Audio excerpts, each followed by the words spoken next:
This is what it's like living in America. Everything's fucking huge. This is your proof. Check out this car.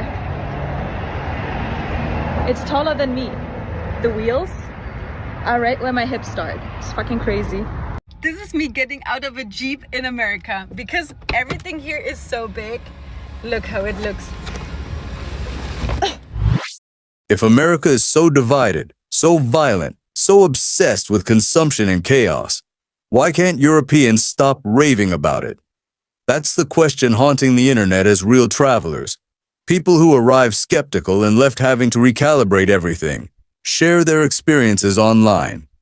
These are 3 things that Americans find normal but British people are shocked about. Number 1 is that strangers are so friendly in America. When we went traveling there, every person we passed in the street pretty much said hello, and we were stuck talking to them for 5 to 10 minutes.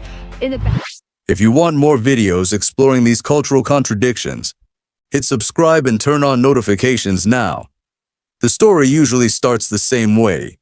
A Swede, a German, a Brit arrives jaded and ready to observe the chaos. Then something unexpected happens. A stranger pays for their coffee. A shopkeeper spends 20 minutes helping them navigate. A police officer engages in friendly banter. A Dutch tourist described a gas station attendant not only helping with payment, but texting a discount code an hour later. I've come back to the UK and it's boring! Get me back to America now! Like, bro, what the fuck is wrong with the UK, man? Why is everyone so depressed and miserable, bro? Being in America makes you realise how shit the UK. A French group was invited into a stranger's apartment to see a rooftop view. These moments contradict the media narrative entirely. The warmth operates at a different frequency than Northern Europe. It's low-friction friendliness without demanding emotional investment. An Austrian group was invited to a community barbecue after chatting at a hardware store. Back home, this never happens. Even law enforcement feels different.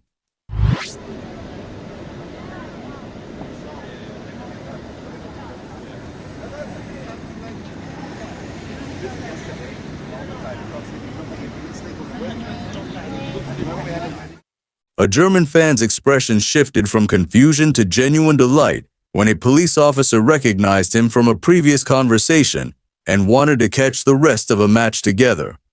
Now, stepping back, there's the sheer scale of everything. A British traveler described a mild existential crisis at a gas station in Oklahoma. Not just the building size, but the abundance. 50 varieties of soda, entire aisles of beef jerky, a convenience store matching major European grocery stores. Buc-ee's became a viral touchstone, with Europeans filming themselves overwhelmed by 300,000 square feet of retail. A German noted that American supermarkets stock 20 brands of peanut butter, whereas Europe stocks 4, curated for quality. This reflects different philosophies about abundance and confidence in resources. A Swedish family calculated they could buy premium groceries at bargain prices. The vehicles told a similar story. Pickup trucks taller than Paris apartment buildings, massive highways spanning consistent quality for thousands of miles. A German engineer noted the interstate system represents unified infrastructural ambition that's now rare in Europe. It's bigger than your face. That is delicious. Bigger than my head. I've been deprived my whole life from Texas barbecues. Look at this food, look at it. Beans, mac and cheese, brisket, pork ribs. And sauces. I can't believe there's no sauce in England. No. A Swedish sports fan watched a college football game in a stadium holding 100,000 people. Suites, restaurants, accessibility rivaling European professional venues. This was just student athletics. Geography is where European hubris really cracks. A Belgian visitor realized Yellowstone alone encompasses more area than his entire country. A German drove 8 hours across Texas, still in the same state, before being told casually that a server commutes from a town 2 hours away. This distance would require relocating your entire household in Europe.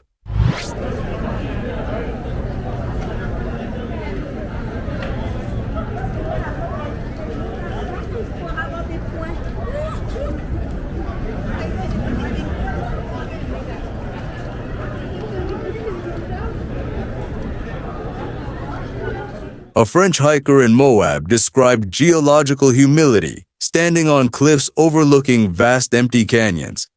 The time zones matter too. An English family realized you cannot have a reasonable phone call between coasts. A Swiss analyst noted American water abundance, swimming pools, lawn sprinklers, man-made lakes and deserts. Communicates fundamental assumptions about resource availability that Europe abandoned decades ago. Safety is where another assumption crumbles. The narrative says American cities are dangerous, but tourists find the areas they actually visit are remarkably clean, orderly, populated. A Spanish visitor to San Francisco expected crime. She found busy, well-maintained streets and police officers positioned throughout tourist areas. England doesn't make any sense when it comes to trying to help with the environment. This is large fries in America. This is large fries in England. Both from the same company. Are we all just depressed when we go back to our hometowns? I've lived in LA for the past 10 years. An Italian group in New York noted it felt safer at night than several European capitals. The police presence reads as reassuring rather than oppressive for visitors without negative interaction histories. A Dutch group visiting Times Square noted, despite massive crowds, the space was managed, organized, with clear pedestrian flow. Shops were clean. The infrastructure of cleanliness visible in American downtowns matched or exceeded European standards. The economic dimension hits different when you ask about wages.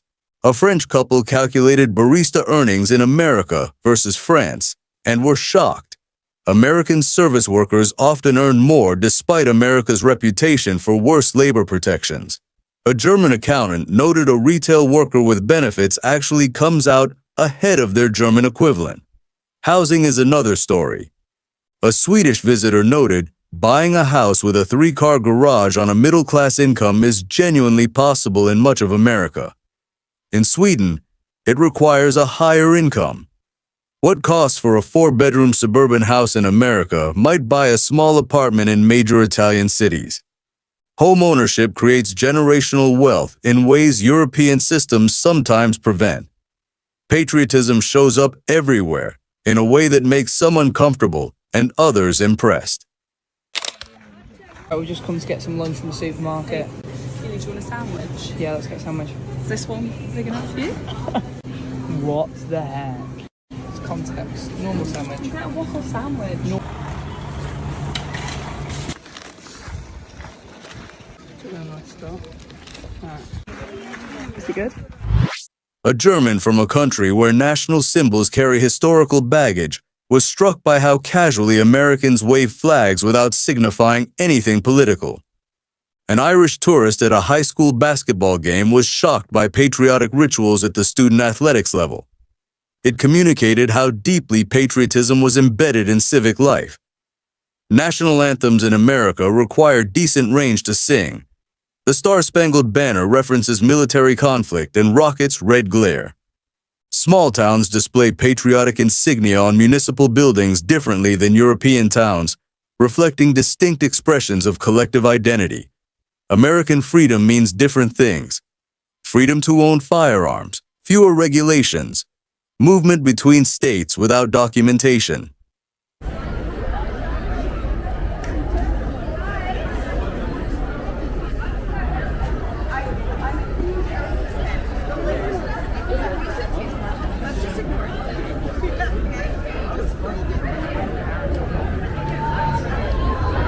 An Austrian visitor noted environmental and labor regulations are lighter, meaning starting businesses or modifying property requires fewer legal hurdles. This appeals to some visitors and concerns others. Food culture offers obvious contrasts. American portion sizes are genuinely larger. A Spanish journalist noted restaurant entrees feed 2 people at European restaurants. A Danish visitor described drive-through efficiency as almost absurd. You speak to a screen, get massive bags of food, and pay less than a cafe coffee in Barcelona. A French food critic noted American regional cuisines are less developed than Europe's, but more diverse through immigration. A Los Angeles visitor could eat Vietnamese, Korean, Thai, Indian, Mexican, Japanese, Chinese, and Italian, all genuinely good quality within a small area. This reflects immigration patterns and thriving immigrant food businesses. The tipping culture confused many. A Swedish visitor calculated they spent more on tips in 2 weeks than in an entire year at home. The system seems backwards from a European perspective. Customers fund worker compensation, but it creates service incentives and keeps menu prices lower.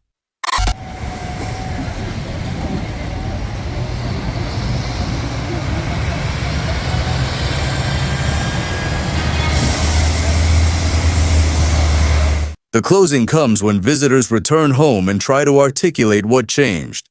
Many arrived convinced American abundance was wasteful, patriotism was naive, service was fake, infrastructure was a resource hog. Then they experienced it.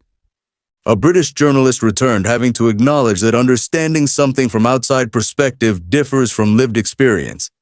Many developed affection for American directness and enthusiasm. Some maintained their critiques.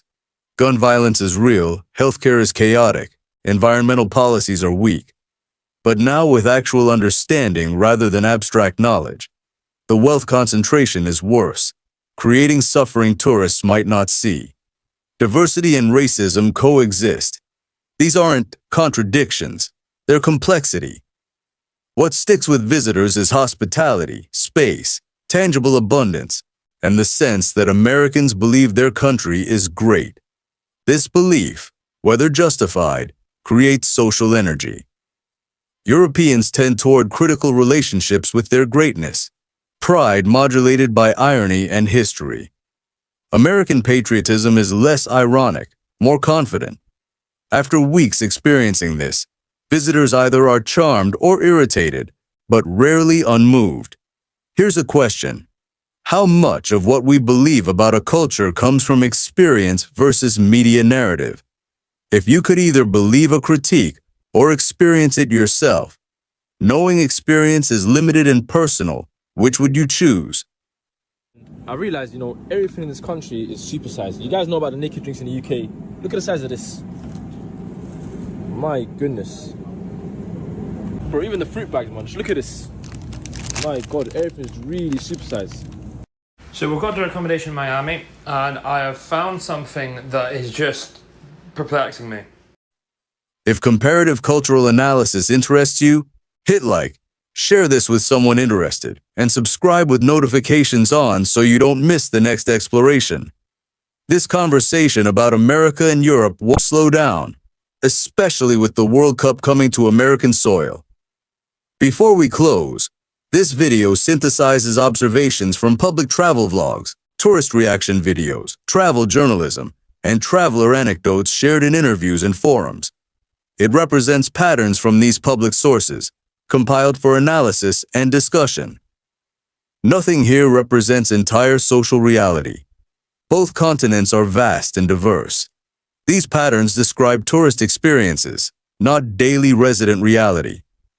This channel isn't responsible for travel, immigration, or cultural decisions based on this analysis. These are explorations of cultural contrast, meant to encourage thoughtful reflection on how we understand people different from ourselves, not definitive statements about what those places actually are.